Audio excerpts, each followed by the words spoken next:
Видете, и јас гледав и морам да ви кажам дека тој начин не е најсоодветен, бидејќи Црвениот крст има отворена сметка која функционира по текот на целата година и таму цело време транспарентно се гледа приливот на средства и одливот на средства од донациите на граѓаните.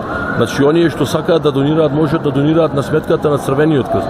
И тоа е регуларно, бидејќи после кога ќе се процени штетата и кога Црвениот крст ќе им утврдува штета и ќе им дава парична помош, на таа парична помош Црвениот крст уплатува и ДДВ и данок на доход и сите тие работи. Овие адхок акции, мислам секако дека се со добра намера, меѓутоа мислам дека мора да се прават преку Црвениот крст за да имаме контрола кој што прави, колку средства збира и каде се доделува, за да немаме после нееднаквост во доделување на средствата, па некој добил повеќе, некој добил помалку. Оние средства и сите оние граѓани што сакаат да донираат, апелирам да го прават преку сметка на Црвениот крст. Видете, денес разговарајќи со представникот на Црвениот крст во кризниот штаб ни даде податок дека веќе од Скопје треба да пристигне еден шлепер со ќебиња, додатни душеци и креветшиња, така да мислам дека ќе бидат доволни.